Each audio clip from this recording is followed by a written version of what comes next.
How's it going? I'm good. I'm good. I'm here with Brandon of Bleeding Through to talk about Nine, their upcoming new record coming out February 14th on Sharp Tone Records. Thank you very much for taking the time to chat about the album and the band today. No problem, man. Thanks for having me. It's my pleasure. So let's talk about this record. But before we talk about this record, let's look a little bit at the discography of the band. What has been some of the biggest challenges that you guys have faced over the years that maybe helped shaped a little bit of what this album is all about? Um, as far as like challenges go for us, like over time, I feel like the biggest challenge for us was really the fact that we wanted to always kind of stay bleeding through and do what we wanted to do with outside influences trying to get us to take a different approach that a lot of the bands in our area were taking, which was writing more like radio friendly songs, trying to get a little bit more mainstream.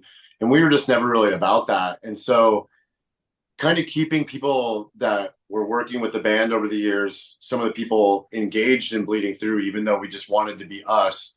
I feel like the biggest challenge was getting them to still see us as something that is worthy of their time. You know what I mean? And I feel like that was something that was a battle for us. Like where we're from and the bands that we came up with, like, our friends like are still very good friends. Like Avenged Sevenfold had like their success, and then all of a sudden it was just like every Orange County band that started in that realm in that time was supposed to do the same thing.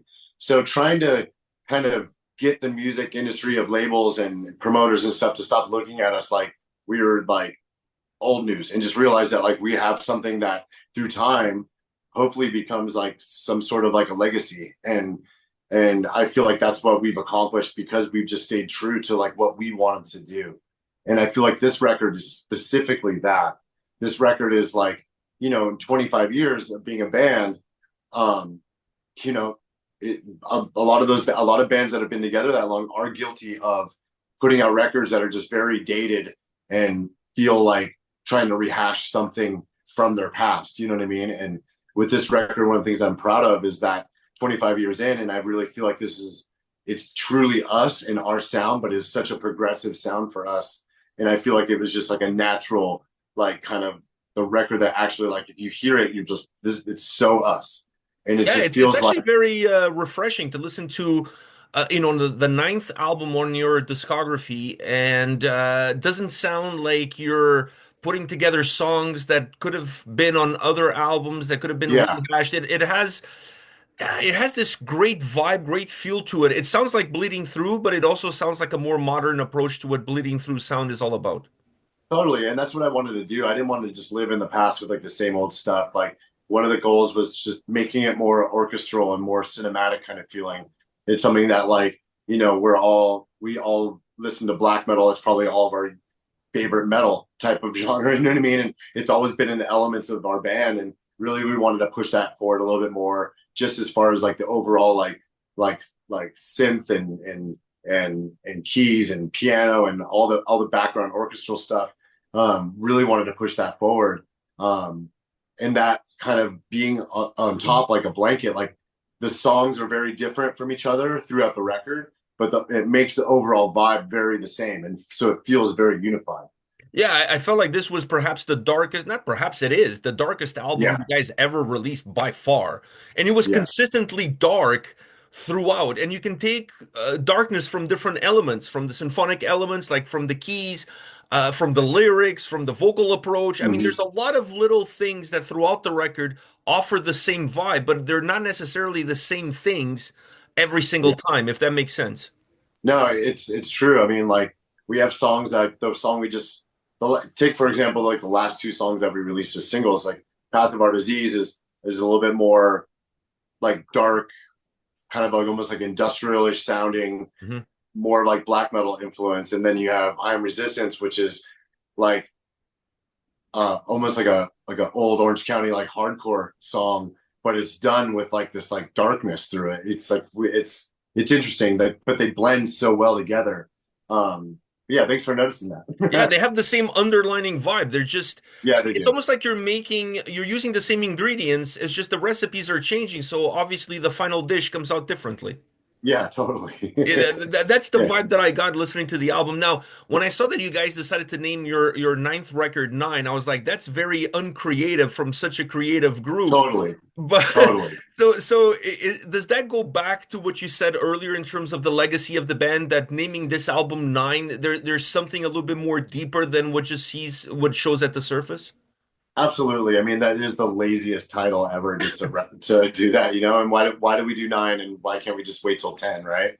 But it's like I think it's more of a marker of 25 years of being a band and kind of going riding the wave of what we've gone through and just but also we have a greater appreciation. We have a greater love for this. We feel honored to be part of this industry, the scene, whatever the fuck it may be called. Um, it is something that we have so much pride in being someone that's been around for so long, that has like been sort of like a benchmark band and has a legacy. And I feel like this record has come across like pretty like arrogant. This record's so fucking good that you take that and the fact that we are so proud of it and are like we just felt like we had to title it. We had to just put a stamp on it that that's this record. This is 25 years of the band, and this is what we're putting out now. And we're so proud of it because it's a progression, but it just keeps on with our vibe that we've been creating for so long, that a lot of people outside of this band have tried to knock us off those rails, you know. And then here we are with this, and yeah, and we feel like prideful for our fan base. Um, you know what I mean? Like we have such great fans and great people, like, and I hate calling them fans. Like they're like, they're part of us, man. Like, and they feel that when we fucking play. When we play, it's more of a celebration of all of us together, of being in this type of music and being unified in this and having this fucking awesome place to go to through like the darkest times. We have this great thing. We have this music community. It's frustrating as shit and sometimes it's gossipy as shit, but like we have it and we have it together, and it's bands and the people that support those bands, and everybody plays that part. So we really feel like this record is just a celebration of all of those things. I thought it was really interesting hearing you talk about the album and why you guys name it Nine, because a lot of bands in your shoes leading up to this record would go with a self-titled and just name Mm-hmm. it Bleeding Through. I feel like Yeah, naming it Nine, it's almost a little bit, to use the word they used before, hardcore, is a little bit more of the hardcore way of, instead yeah, of just self-titling, let's go with yeah, Nine.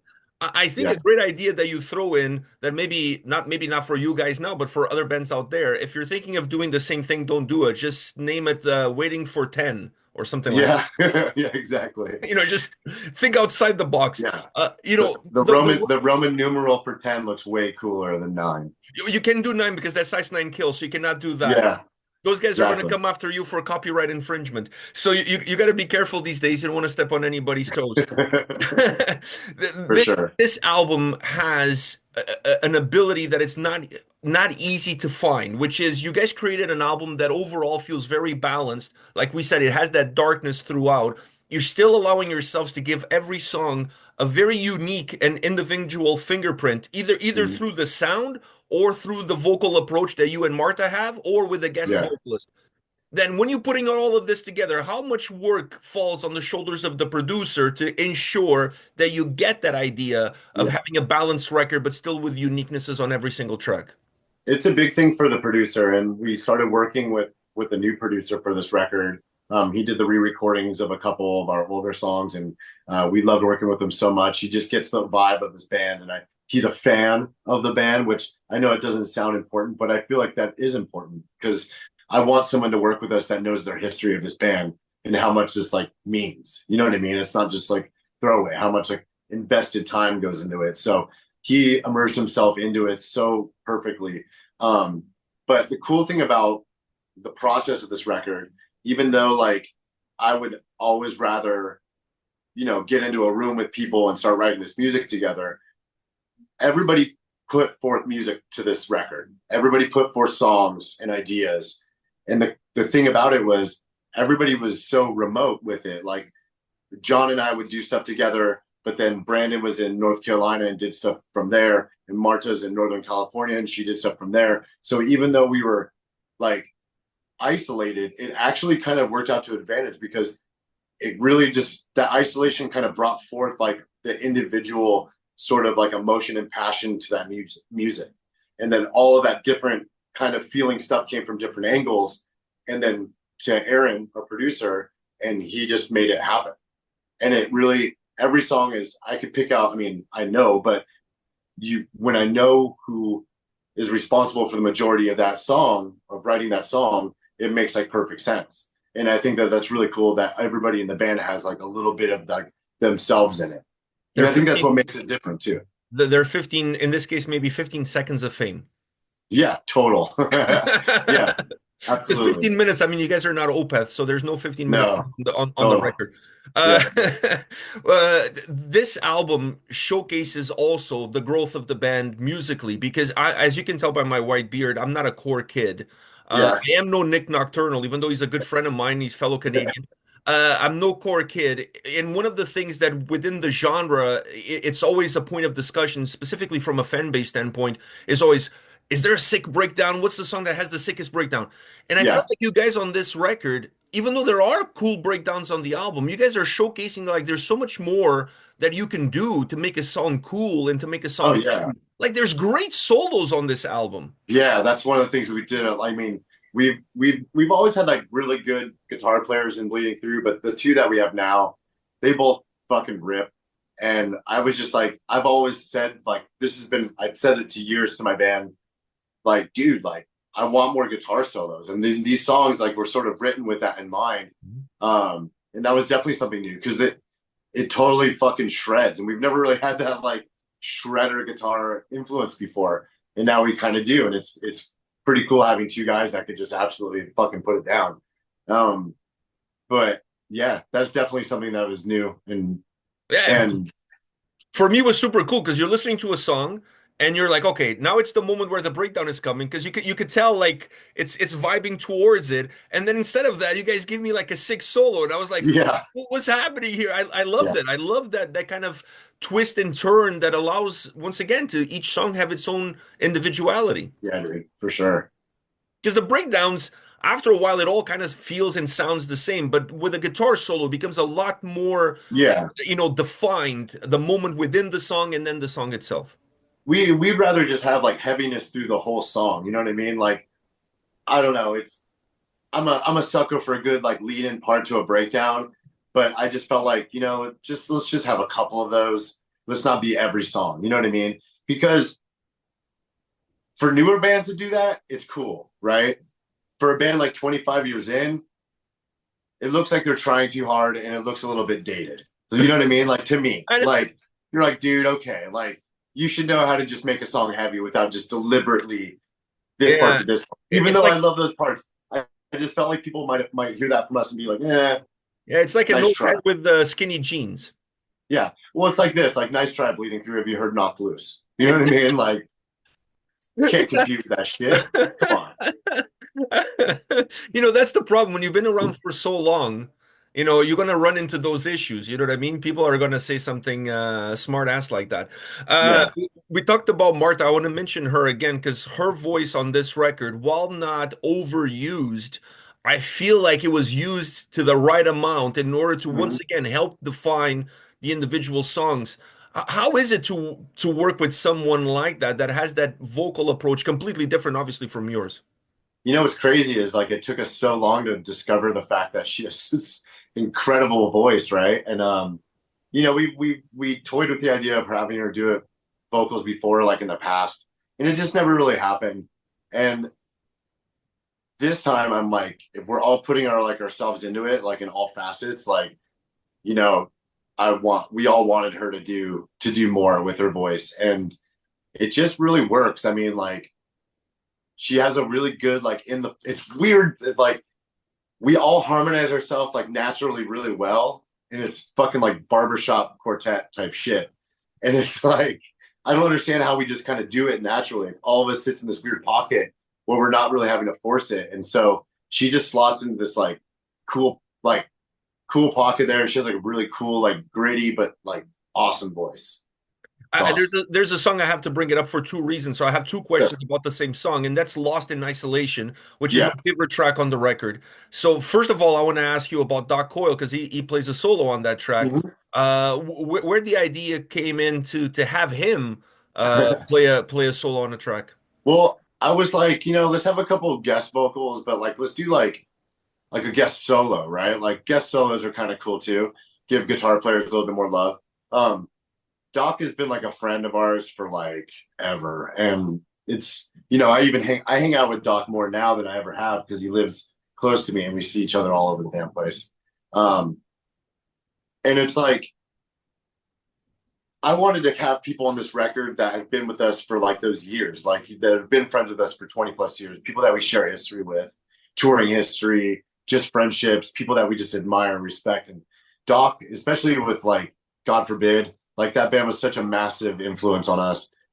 So we really wanted to have like, no offense to Byron. I think Byron's voice is fucking incredible. But I wanted to have Doc like kind of have his moment, get to do a guitar solo and do that guitar. I mean, that solo just absolutely fucking rips. I don't know how the fuck we're gonna do it live, but we'll just have like a hologram.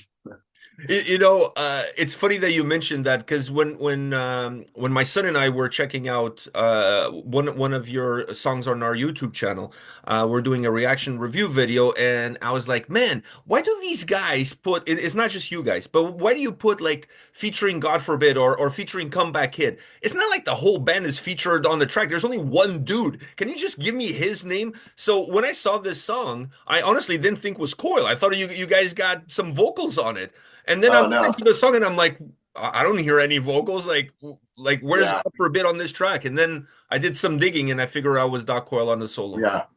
Do you want to know the real reason Yeah, I like why? it. It's okay. So about a couple years ago, maybe not even a couple years ago. Okay, everything in this industry is revolving around algorithms, right? And what searches what and what streams and whatever. It's annoying, I know, it's fucking stupid. But so individual names don't translate well to searches and crossing algorithms. So bands started using a couple years ago just the other band that is part of it versus like the person. So like even like I did a guest vocal on the Miss May I record. Like they just used Bleeding Through because when you search Bleeding Through, now that song will come up. And then our algorithms will cross with their algorithms and do whatever the hell algorithms do. So really it's like it is paying like homage to the band as well. Um, but really it's like a record label, record industry scam. Well, I'm glad that you shared that because we had like this very deep discussion. Uh, No, it's I, like just like that's what it is. it's It's like all we're about like, oh, straight. the dude's name is doesn't bring all the boys to the yard because it's not like Yeah, the milkshake. So yeah, putting the band's name is what's going to bring all the boys to the yard. Guess yeah, we're not that far off. yeah. I mean, it's the whole thing with just like if you go on Spotify, like at my gym, like right now, there's like probably like some sort of like heavy music mix going on Spotify, and it's like this morning I was like talking to a client, and every fucking band had a guest spot from Paleface Swiss. Like every band, it was like 6 songs in a row, but they're all top searches on this playlist, and you're just like, what the fucking shit? I'll tell you one thing though. There's one person from one band that when he's featured on one song, they don't put the name of the band. Do you know who? Who? Will Ramos. Yeah, because he has his own thing too. Yeah, him. They just put his name. They figure his name brings Carries enough hits weight. from the algorithm. Yeah, it carries enough weight. It carries enough weight.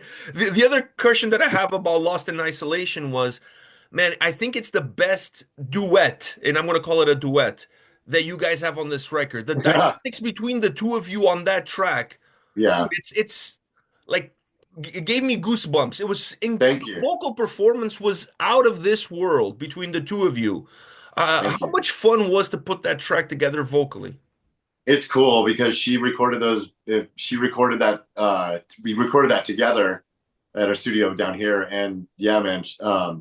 She put together like the lyrics, the arrangement of it, the pattern, all that stuff, man. She killed it, and I kind of wanted it to be like a call and response. Like I'll do a part, then she like softens it in, and just having that duet thing was kind of cool. And we did that on it was on purpose because usually we just do like a layered thing where we harmonize. But this time I'm like, no, like you sing, then I sing. You know what I mean? It was really cool. It just kind of came up like that. I don't And know. We mess around beautiful. all the time, like just joke about it, like, oh, like let's do a duet or like, like whatever. And then that stuff sticks in your mind and you're like, wait a minute, we should do something like that. You know what I mean? It works. It was Thank you. phenomenal. It was phenomenal. Definitely my favorite song on the record. But Oh, rad. oh yeah, like hands down. I mean, even if Doc wasn't doing the solo, like the vocal Yeah. performance is what sold me because it's so Thank you. unique. There's no other song on the album with that dynamic. No, no, it's so that song has its own total vibe. Yeah, yeah, it's got its own ecosystem. That whole song just lives it on its own. Yeah. I got to ask you this: when it came to your own vocal performance, with all of these musical changes that you guys implemented on this record, how does that impact you as the singer?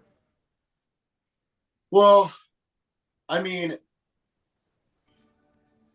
my approach is like the same. Like really, like it definitely let me stretch a little bit of like using different types of screams. I like personally being when I could use a little bit more of my high scream a little bit more, and this record definitely catered to that, which I was happy about. But it did push me in the way of like singing. I enjoy singing now. I used to like hate singing parts, but I really enjoy it, and I really like so for in that aspect, it was really like good to like push myself that way. But vocally, it was really challenging for me. I went through like a weird I didn't lose my voice, but like I had like a mental block on it for a second where I just couldn't perform, and I was like, "What the fuck is happening?" Like my voice is there, but it's not. Like so, I kind of like took like a little bit of time off, and then I started recording my vocals with Tim Lambesis at his studio, and he just like straightened me out. He's like, "Dude, this is what you're doing wrong." He's like, "I know it." He's like, "Because I don't like recording vocals. I've never felt comfortable with it. I just don't like it." And he just like helped me really get back on track of like, this is your voice, live in your voice, like do what feels natural to you. Um, but my approach with it too, like I wanted it to not because when I listen to people's vocals now, like holy fuck, way too perfect. There's no like, it sounds like there's 19 tracks. Like everything is so fucking overproduced. And I'm just like, the mission with me on this record is to see like the different ways that in my range of like all the screams and whatever the fuck I do, but also have it sound raw, have it sound like it's one fucking voice most of the time, not like coming out of the fucking every speaker in your fucking shit. And it's like I think that's what the point was, and we wanted to accomplish that, and I think we did. I like the fact that there's a lot of times in the songs where I I'm not perfect. I'm not like, my scream isn't perfect. It sounds strained a little bit because better fucking believe it. Like I'm screaming the fuck out of this when I record it. I'm not like whisper screaming into a microphone to make myself sound like I'm fucking 7 feet fucking tall and like this. You know what I mean? Any fucking dickhead could do that shit. I don't. I fucking I scream harder when I record than I do live. So it's kind of crazy. But I feel like I accomplished it. I feel like I, I got it. Oh, you did, for sure, you did. I got two quick questions for you. One is a little bit of a I mean, actually, both of them are kind of selfish, but one of them is you guys haven't played in Toronto in a while. Mhm. Will we see you guys back into the Great White North in 2025? Definitely. We're trying to come back in 2025. If not, it'll probably be like right as we get into 2026. Um, Focus on this record right now because we've been like doing the States so much. We did Australia, Japan last year and some Asia, but we want to we're going back to Europe. We want to do South America. We want to do Canada. So that's like the priorities right now. And then we have some mixed in some festivals in the States, and then we're going to play some other shows here and there. But really the focus is getting to like those three parts. The other question that's kind of personal and selfish is that I joined the gym about 2 months ago. I started Yeah, working out, lifting weights. I'm totally hooked. I became a gym rat. I never thought that was a good. thing. for me personally. I go almost every day. I give myself a Good. couple of rest days, but I absolutely love it. And now I'm actually going away on a trip. I'm gonna go see Manowar. Don't judge me. I'm gonna go see Manowar in Iceland. And I know I'm not Yeah. gonna have a gym around for 5 days. And I know when you go on the road, you don't have a gym with you when you're on the road. Is there any tips you can tell me in order for me to stay connected with that part of what my life is now when you're on the road and you don't have your gym around? Yeah, I feel like when you're like really on the road and like time strapped, I mean, a lot of hotels and stuff have like gyms enough where you could do like something. But I find that like when you don't, it's just important to move every day. So like, you know, even in your room, you could bust out like a 20-minute like body weight something just to get your heart rate up and get your metabolism moving that day. That's like that's the part that's the most important. That's good to know. I'll definitely And do. don't eat like shit. No, like that's the other thing that changed with my life. Once I started going to the gym and putting the work in, I'm like, fuck, I'm not gonna screw that by going home and having McDonald's. So I completely rearranged my diet and I look at food in a Yeah. completely different way because Well, everything now is geared to the work that I'm doing in the gym, and the two kind of have to go together. Otherwise, you're just undermining yourself. yeah. But I will say this, this is the trainer in me coming out now. So I will say this, don't create like a bad relationship with food, even if it's like on a healthy point.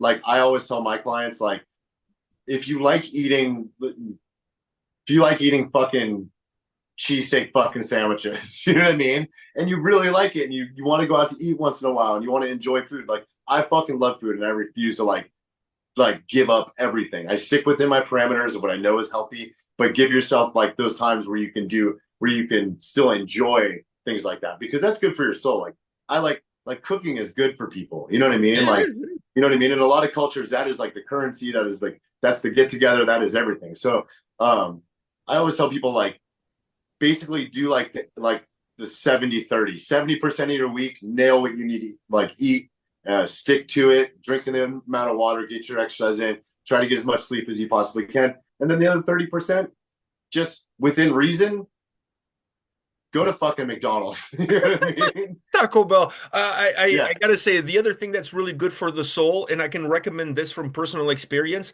is listening to Bleeding Through's new album Nine while you're in the gym. Yes, definitely.